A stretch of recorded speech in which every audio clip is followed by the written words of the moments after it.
জনসংখ্যার বৈচিত্র্য এবং টেকসই উন্নয়ন নিয়ে আয়োজিত আইসিপিডি ৩০ এর বৈশ্বিক সংলাপে যোগ দিয়ে বক্তব্য রাখছেন প্রধানমন্ত্রী শেখ হাসিনা। আমরা এখন সরাসরি চলে যাচ্ছি ঢাকার হোটেল ইন্টারকন্টিনেন্টালে আয়োজিত সেই অনুষ্ঠানে। জাতির পিতা বঙ্গবন্ধু শেখ মুজিবের পদাঙ্ক অনুসরণ করে সকলের জন্য প্রাথমিক স্বাস্থ্যসেবা নিশ্চিত করতে নতুন জাতীয় স্বাস্থ্য নীতি প্রণয়ন করি। দরিদ্র জনগোষ্ঠীর বিশেষ করে মা ও শিশুর স্বাস্থ্য সেবা নিশ্চিত করার জন্য তৃণমূল পর্যায়ে সেবা পৌঁছানোর লক্ষ্যে প্রতি ৬,০০০ নাগরিকের জন্য সারা দেশে ১৮,০০০ কমিউনিটি ক্লিনিক স্থাপন করার কাজ শুরু করি। সেই সময় আমরা জাতীয় পুষ্টি কর্মসূচি গ্রহণ করি এবং যার মূল লক্ষ্য ছিল শিশু ও গর্ভবতী মায়েদের বিদ্যমান অপুষ্টি কমিয়ে আনা।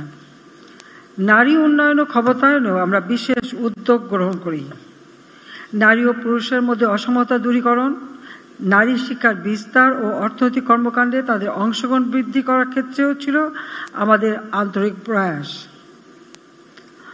আমাদের আবারও দুর্ভাগ্য নেমে আসে ২০০১ থেকে ২০০৮ পর্যন্ত। তখন আমরা সরকারি ছিলাম না।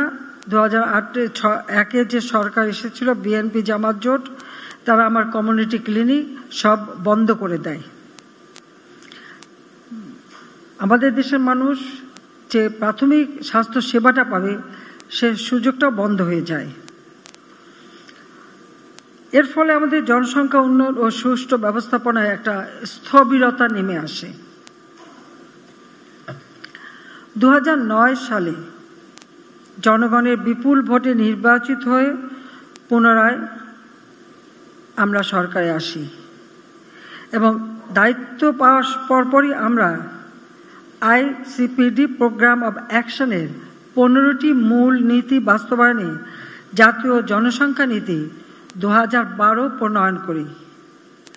মাতৃমৃত্যু ও নবজাতক মৃত্যু হার হ্রাস, মা ও নবজাতকের স্বাস্থ্য সেবা, শিশু ও কিশোর কিশোরী প্রজনন স্বাস্থ্য, পুষ্টি ও পরিবার পরিকল্পনা সেবা প্রদানে ব্যাপক কর্মসূচি আমরা বাস্তবায়ন শুরু করি। দেশের প্রত্যন্ত অঞ্চলে স্বাস্থ্য সেবা পৌঁছে দেওয়ার লক্ষ্যে বন্ধ হয়ে যাওয়া কমিউনিটি ক্লিনিকগুলি পুনরায় চালু করি। বর্তমানে সারা দেশে ১৪,০০০-এরও বেশি কমিউনিটি ক্লিনিক চালু আছে। এগুলোর মাধ্যমে মাতৃ ও শিশু স্বাস্থ্য সেবা সহ ৩০ প্রকারের অতি প্রয়োজনীয় ঔষধ বিনামূল্যে আমরা প্রদান করছি। এর মধ্যে প্রায় ৩,০০০ ক্লিনিকে স্কিলড বার্থ অ্যাটেন্ডেন্স সেবা প্রদান করা হচ্ছে। এছাড়াও পরিবার পরিকল্পনা অধিদপ্তর অধীনে ৩,২৯০টি ইউনিয়ন স্বাস্থ্য ও পরিবার কল্যাণ কেন্দ্র বা পরিবার পরিকল্পনা ক্লিনিক হতে মা, শিশু ও বয়ঃসন্ধিকালীন স্বাস্থ্য ও পরিবার পরিকল্পনা সেবা প্রদান করা হচ্ছে। এর মধ্যে ২,২০০টি কেন্দ্র হতে সার্বক্ষণিক স্বাভাবিক প্রসব সেবা প্রদান করা হচ্ছে।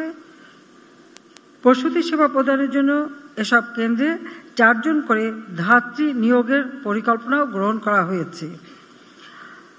তাদের বিশেষ ট্রেনিংয়ের ব্যবস্থা আমরা নিয়েছি।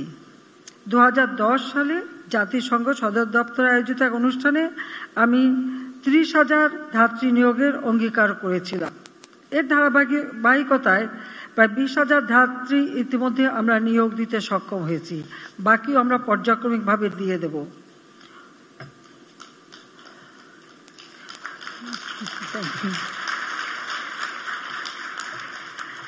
আমরা ইতিমধ্যে মিডওয়াইফারি ট্রেনিং প্রায় ৩,০০০ মিডওয়াইফারি ট্রেনিংও দিয়ে দিয়েছি।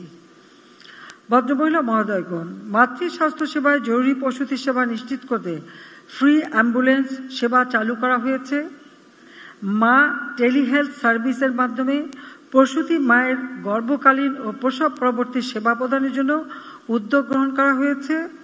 মা ও শিশুর পুষ্টি চাহিদা পূরণ এবং শিশুর শারীরিক বৃদ্ধি ও মানসিক বিকাশের জন্য মা ও শিশু সহায়তা কর্মসূচি বাস্তবায়নের মাধ্যমে ১৩ লাখ উপকারভোগীকে আর্থিক সহায়তা প্রদান করা হচ্ছে।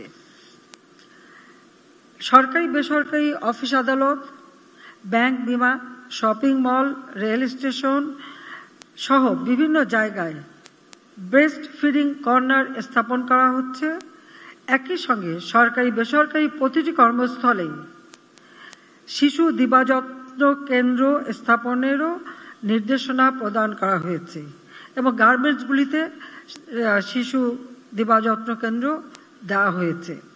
গত ১৫ বছর এসব উদ্যোগের ফলে বর্তমানে বাংলাদেশে শিশু মৃত্যু হার প্রতি ১,০০০-এ ২১ জন, যা ২০০৬ সালে ছিল ৮৪ জন, এবং একইভাবে শিশু মৃত্যু হার প্রতি লাখে ২০০৬ সালের ৩৭০ জন থেকে ১৩৬ জনে হ্রাস করা হয়েছে।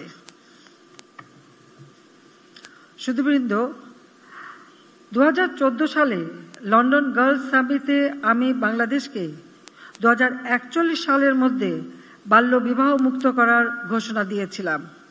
সে লক্ষ্যে আমাদের কার্যক্রম এগিয়ে যাচ্ছে। বাল্য বিবাহ আইন সংশোধন, জাতীয় কর্ম পরিকল্পনা প্রণয়ন, সচেতনতামূলক কার্যক্রম এবং নারী ও কন্যা শিশুদের কল্যাণে বিভিন্ন সরকারি উদ্যোগের ফলে বাল্য বিবাহের হার বহুলাংশে হ্রাস পেয়েছে। আমরা ইউনিয়ন পর্যায় পর্যন্ত বাল্য বিবাহ প্রতিরোধ কমিটি গঠন করে মানুষের মাঝে সচেতনতা সৃষ্টি করছি। এছাড়াও সমাজে বিভিন্ন স্তরের কিশোর কিশোরীদের নিয়ে ৮,০০০-এরও অধিক কিশোর কিশোরী ক্লাব স্থাপন করা হয়েছে। তথ্য আপা প্রকল্পের মাধ্যমে নারীদের বিভিন্ন সমস্যা সমাধানের জন্য ১ কোটি নারীকে তথ্য সেবা প্রদানের লক্ষ্যমাত্রা নির্ধারণ করা হয়েছে। নারী ও শিশু নির্যাতন প্রতিরোধ ন্যাশনাল হেল্পলাইন ১০৯ চালুর মাধ্যমে যৌন হয়রানি প্রতিরোধ, বাল্যবিবাহ বন্ধে কার্যকর উদ্যোগ নেওয়া হয়েছে। এছাড়াও আমরা প্রতিটি থানায় নারী পুলিশের দায়িত্বে নারী, শিশু, বয়স্ক প্রতিবন্ধী সাপোর্ট ডেস্ক স্থাপন করেছি। বাল্যবিবাহ, যৌতুক, নারীর প্রতি সহিংসতা রোধে সম্মিলিত সামাজিক আন্দোলনের কোনো বিকল্প নেই। আমাদের মেয়েদের কেবল ভুক্তভোগী হিসেবে না দেখে তাদের পরিবর্তনের মূল চালিকা শক্তি হিসেবে প্রস্তুত করতে হবে। আমরা জাতীয় কৈশোর স্বাস্থ্য বিষয়ক কৌশলপত্র ২০১৭ থেকে ২০৩০ এবং এর বাস্তবায়নের জন্য জাতীয় কর্ম পরিকল্পনা প্রণয়ন করেছি। কিশোর কিশোরীদের স্বাস্থ্যসেবা নিশ্চিত করতে আমরা ১,২৫৩টি ইউনিয়ন পর্যায়ে সেবা কেন্দ্রে কৈশোর বান্ধব স্বাস্থ্য সেবা কর্নার প্রতিষ্ঠা করেছি। ষষ্ঠ থেকে দ্বাদশ শ্রেণীতে অধ্যয়নরত প্রায় ৫০ লাখ কিশোরীকে বিনামূল্যে স্যানিটারি ন্যাপকিন বিতরণের উদ্যোগ গ্রহণ করা হয়েছে। স্কুলগামী শিক্ষার্থীদের পুষ্টি চাহিদা পূরণে আমরা দেশব্যাপী স্কুল মিল চালু করারও উদ্যোগ নিয়েছি। অনেক ক্ষেত্রে আমরা চালু করেছি। তাছাড়া প্রতিটি স্কুলে মেয়েদের জন্য বিশেষ করে ওয়াশ ব্লক আমরা তৈরি করে দিয়েছি। আমরা ২০১০ সাল থেকে মাধ্যমিক পর্যায়ে বিনামূল্যে পাঠ্যপুস্তক বিতরণের বিশ্বের সর্ববৃহৎ পাঠ্যপুস্তক বিতরণ কর্মসূচি চালু করেছি। ২০২৪ পর্যন্ত, অর্থাৎ ২০১০ থেকে ২০২৪, ৪৬৪ কোটি বই বিতরণ করা হয়েছে। উপরন্তু নারী শিক্ষাকে এগিয়ে নেওয়ার জন্য প্রাথমিক থেকে মাধ্যমিক স্তর পর্যন্ত উপবৃত্তি চালু করা হয়েছে। দ্বাদশ শ্রেণী পর্যন্ত মেয়েদের শিক্ষা অবৈতনিক রয়েছে। আমরা জাতীয় বাজেটে মোট ৩০% নারীর সামাজিক ও অর্থনৈতিক ক্ষমতায়নের জন্য বরাদ্দ রেখেছি।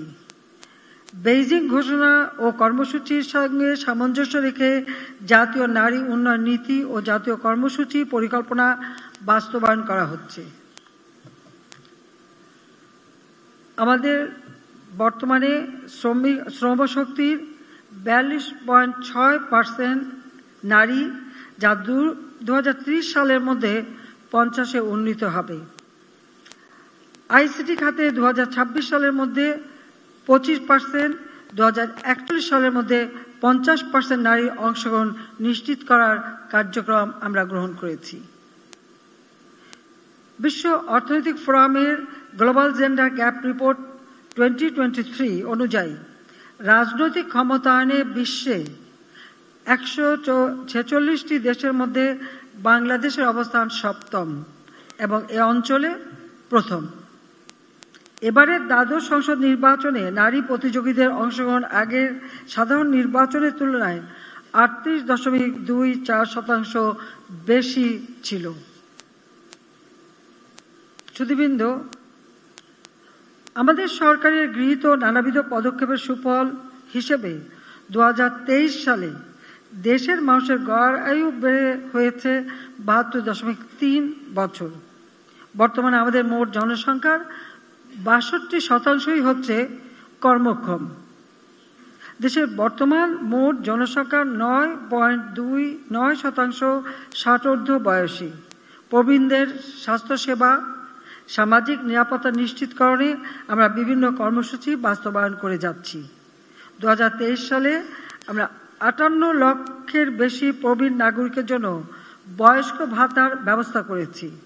এর পাশাপাশি অসহায় নারী, স্বামী পরিত্যক্তা, বিধবা, প্রতিবন্ধী ব্যক্তি, তৃতীয় লিঙ্গের মানুষ, সমাজের অন্যান্য প্রান্তিক জনগোষ্ঠীর সামাজিক ও আর্থিক নিরাপত্তা নিশ্চিত করতে বিদ্যমান সামাজিক নিরাপত্তা বেষ্টনী সম্প্রসারিত করেছি।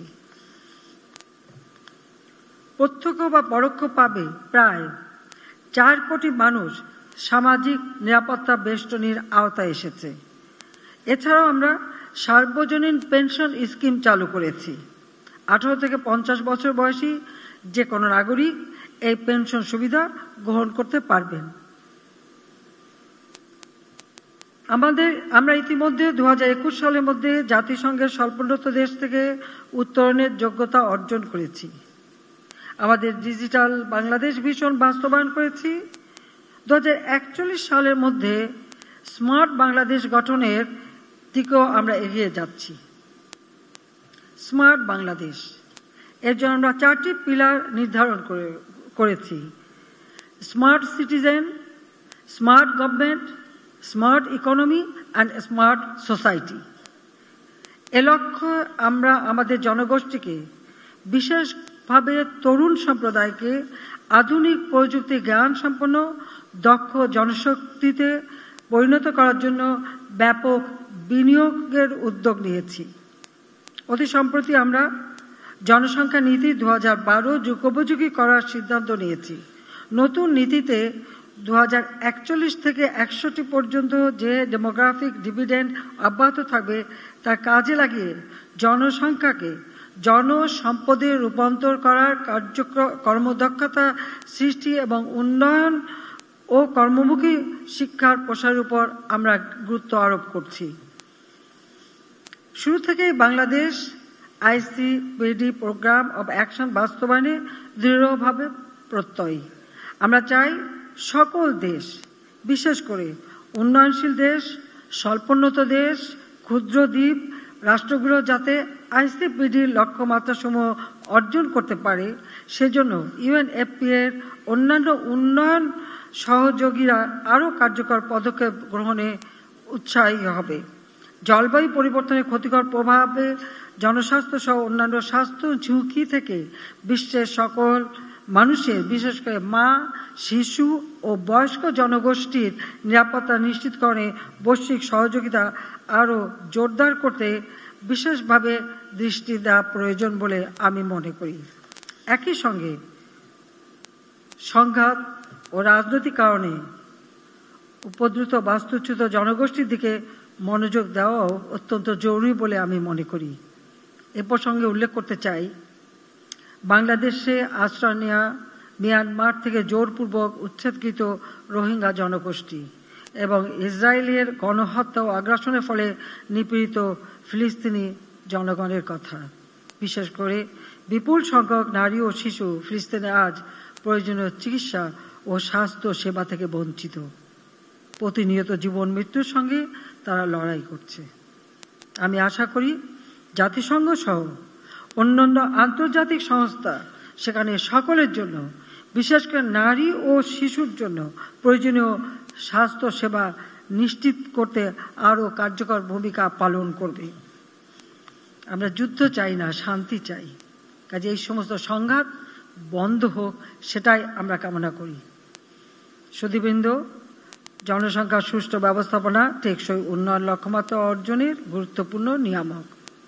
বিশ্বের বিপুল সংখ্যক জনগোষ্ঠীর জন্য প্রয়োজনীয় শিক্ষা, স্বাস্থ্য ও অন্যান্য মৌলিক অধিকার নিশ্চিত করার মাধ্যমে তাদের জনসম্পদে রূপান্তর করতে হবে, যার মাধ্যমে আমরা একটি সমৃদ্ধশালী বিশ্ব ব্যবস্থা গড়ে তুলতে সক্ষম হব।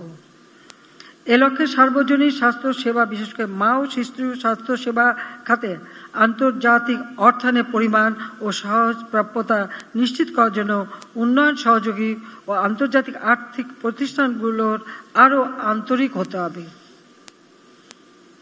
আমি যারা আমাদের অতিথিরা বিভিন্ন দেশ থেকে এসেছেন, আমি আপনাদেরকে আবারও আমাদের বাংলাদেশে আসার জন্য আন্তরিক ধন্যবাদ জানাচ্ছি এবং আপনাদের অবস্থান সুন্দর হোক আর সফল হোক সেই কামনা করি।